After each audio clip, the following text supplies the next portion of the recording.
Ben Aksu şehrinde. Oğlu? Hayırdır, hayır. Benimki akam Yusuf Yakup, 38 yaş.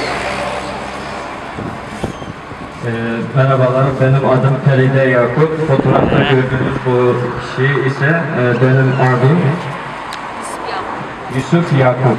38 yaş. 38 yaşında. 2016 yılı Xitayning o'zining qonunliq bergan pasporti bilan Turkiyani ziyorat qilmoq uchun keldi.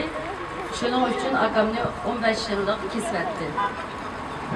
Abim 2016 senesinde Türkiye'ye seyahat vizesi alarak turist vizesi alarak seyahate gelmiş Türkiye'ye ve Doğu Türkistan'a döndükten sonra Türkiye'ye ziyareti suç sayılarak 15 senelik hapis cezasını çarptırılmış.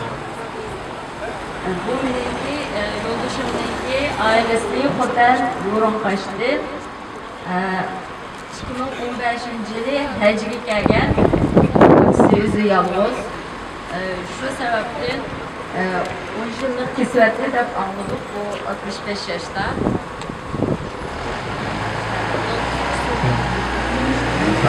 Ortada gördüğünüz bu kişi ise ablamızın kocasının abisi. 2015 senesinde hacca gitmek için Türkiye'ye gelmiş ve hacdan döndükten sonra hacca gitmesi suç olarak sayılmış ve hapis cezasına çarptırılmış. Bu xabalarımdan hiçbir günahı yok. Biz şu Türkiye'ye gelmek için, hac kılmak için, Uygur olmak için bularını kuramadık ve avazını anlayamadık. Şu kadar yüreklerimiz kanadı ki Allah ülkenin yardımcımız olsun. Bu kutlayla etkileyiniz. Tüm dünyanın ki görüşünü bu zulümler talep ediniz.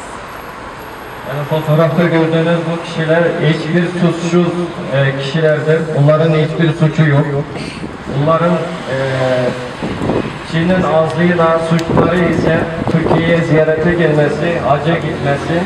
Yani bunlar 21. yüzyılda özgür dünyada yaşadığımız herhangi bir kişinin yapabileceği seyahat özgürlüğü ve din özgürlüğüne aykırı bir şeyler.